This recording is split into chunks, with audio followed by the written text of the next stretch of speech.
Warning: the Karma Files, Paranormal, and Unexplained podcast episodes may contain explicit content and language and may not be suitable for young ears. Parental discretion is advised.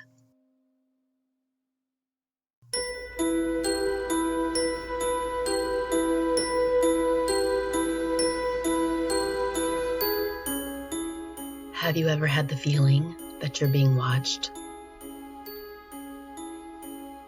Have you ever heard disembodied voices coming from seemingly nowhere? Have you ever been touched by unseen hands? Have those that crossed over tried to communicate with you, trying to give you messages for their loved ones from the other side?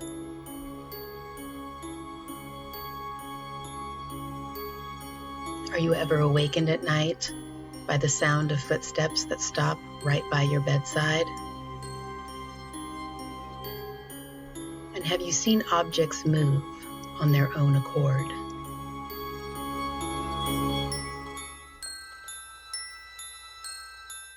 No? I have.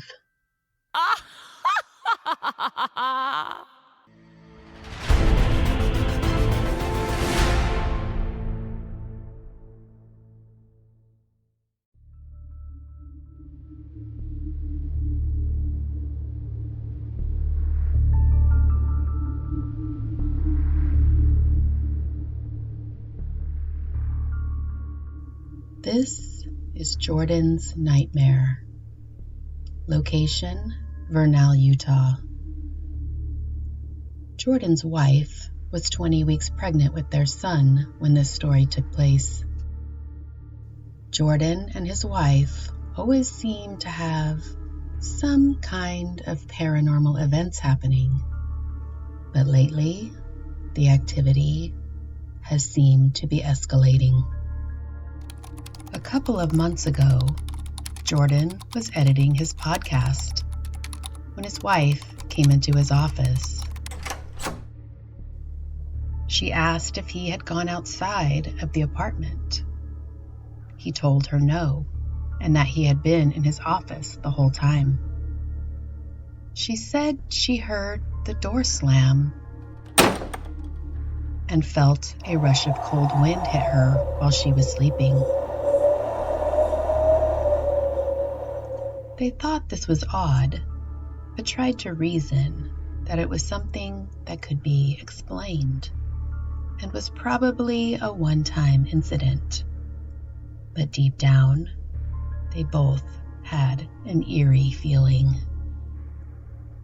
The following night, Jordan was still working on his projects when his wife called his name from the bedroom.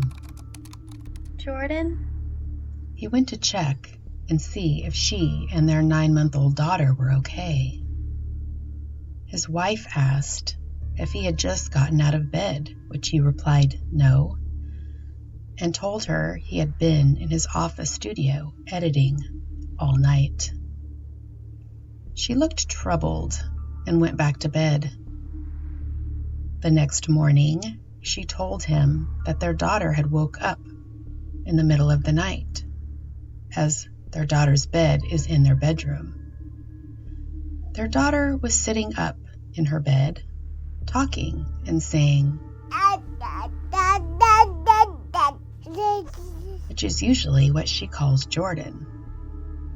She said she looked over and saw their daughter was awake and felt Jordan's arm around her. She removed his arm and sat up. She continued and said she had turned around to say something to him and noticed that he wasn't in the bed.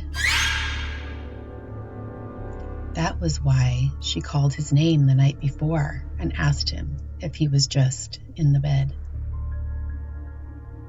A few days later, Jordan's wife said she again felt his arm around her body when they were sleeping one night.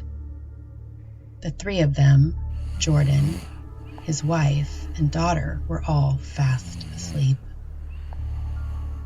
They normally sleep with the TV on, as it gave them something to fall asleep to.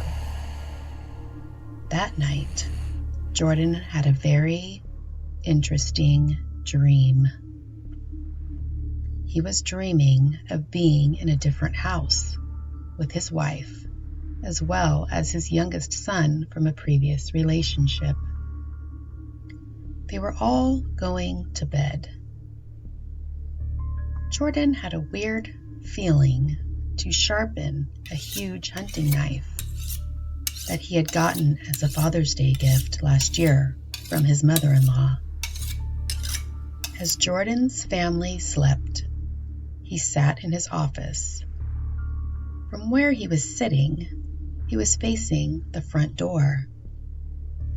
Keep in mind, this is still Jordan's dream. As he was sitting there, sharpening his knife, he got an unsettled feeling and walked out of his office.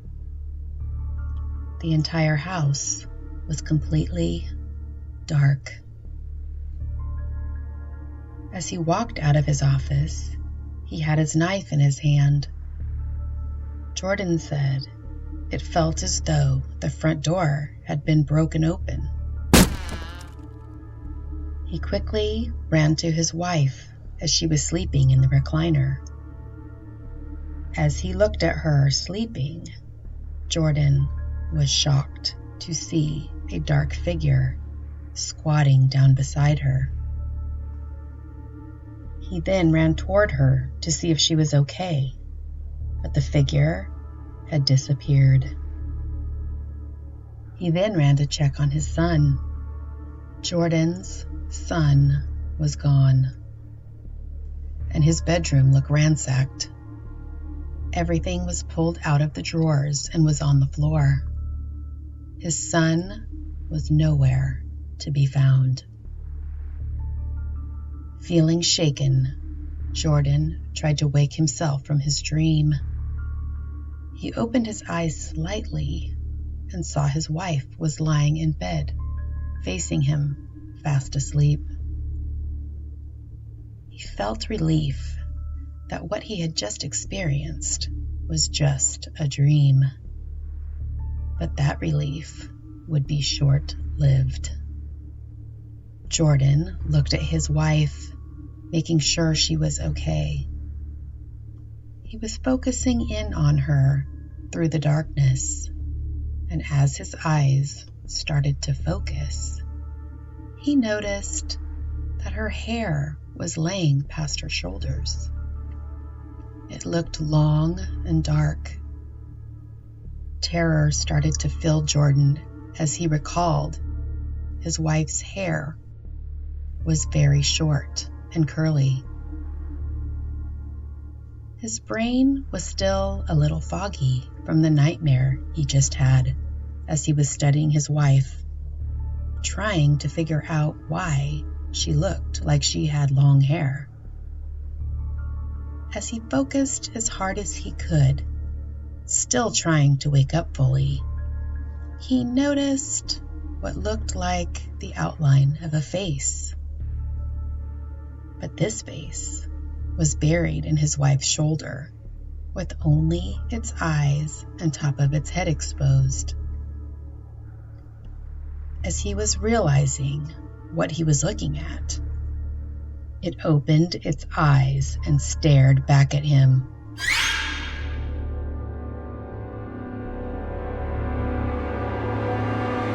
As if whatever it was noticed that Jordan noticed it. A chill ran down his spine, and he turned away for a second in terror. When he looked back to see it, it was nowhere to be found. Even though he was terrified, Jordan was able to shake it off and go back to sleep. The next morning, he told his wife what he had seen, and she was convinced that the prior events that she had experienced over the last few days was the same it that was looking back at Jordan. Before bed the next night, Jordan smudged the entire house. Being indigenous, he was always taught to leave those things alone. Unfortunately, when you are sensitive to the paranormal, those experiences tend to keep happening, smudging or not. All you can do is protect yourself from the benevolent spirits that try to communicate with you, or worse, crawl in bed with you.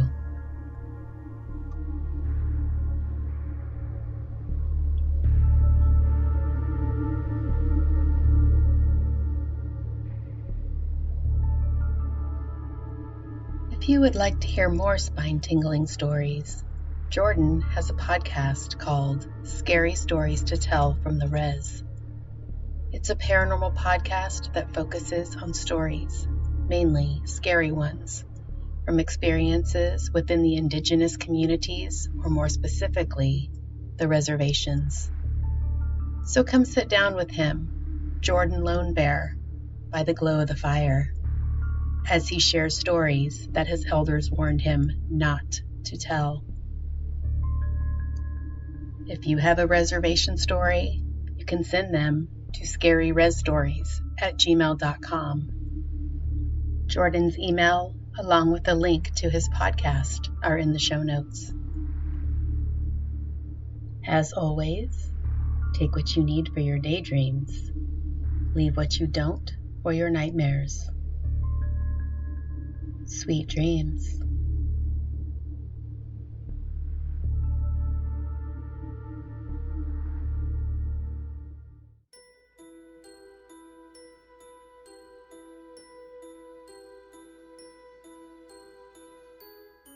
At times, my life can seem like the scariest of nightmares.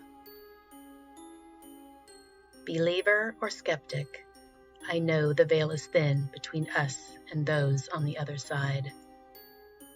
Do you experience the paranormal? If you don't, maybe you're the ghost.